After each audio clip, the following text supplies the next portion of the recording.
Toki! Welcome to the Musi Lili channel, and welcome to Okama Sona e SITELEN Pona. In this series, I'll give you tips and exercises to help you learn and memorize all of the SITELEN Pona hieroglyphs.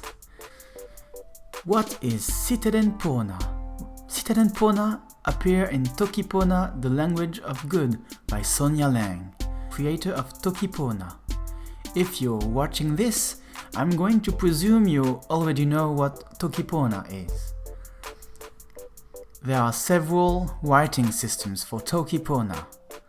The letters of the Latin alphabet are the most common and convenient way to write Toki Pona, but you can also write in Tengwa, in Mandarin, in the SITELEN Mayan-like hieroglyphs, and many other systems. And then there's SITELEN Pona. SITELEN Pona is a logographic, ideographic script.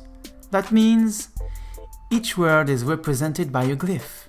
The Chinese Hanzi characters use the same system, but if you want to learn the Mandarin script, Hanzi, you'll have to memorize thousands of characters. SITELEN Pona is a lot simpler.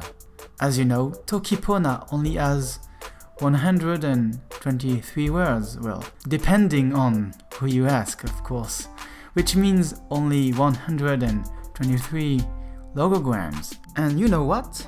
They are really easy to learn. They are really fun to write too.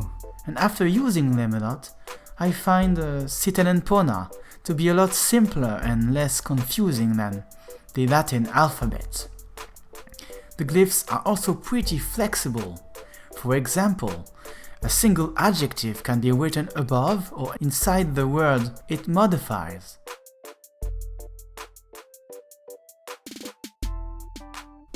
You can also get really creative when you want to write names. Proper names are written inside a cartouche. Each glyph inside the cartouche represents a letter. You can choose whichever glyph you want. You can put a lot of symbolism or just choose your favorite logograms.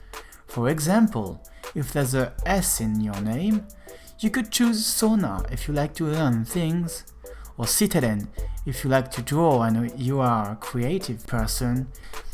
Here's another example.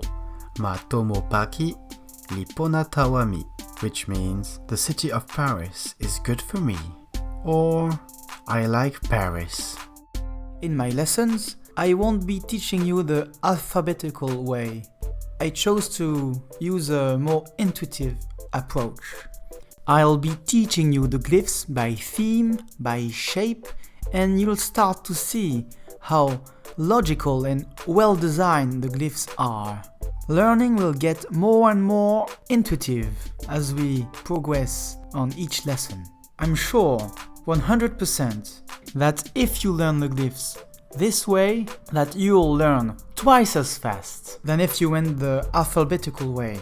I hope you'll like my way of teaching things, and I hope you'll like my videos.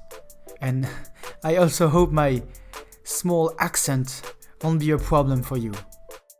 I feel like I've covered the principal aspects of SITELEN Pona. There's several other tools on the internet that can help you learn or use SITELEN Pona. There are a few fonts, several websites, documents, and even memorize courses. You can find all the links in the description below. Okay, just to be clear, these lessons are not going to teach you Toki Pona. My lessons will only teach you the writing system SITELEN Pona. If you don't know any Toki Pona, you're not going to understand, because I'm not going to explain to you each word.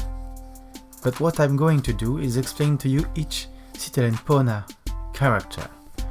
Of course, you can learn Toki Pona and SITELEN Pona at the same time. That's more or less what I did a few years ago, but I just wanted to be clear that I'm not going to teach you any Toki Pona in my lessons. Only SITELEN Pona. In the next episode, we'll be learning our first logograms. See you next time. Tawa Pona!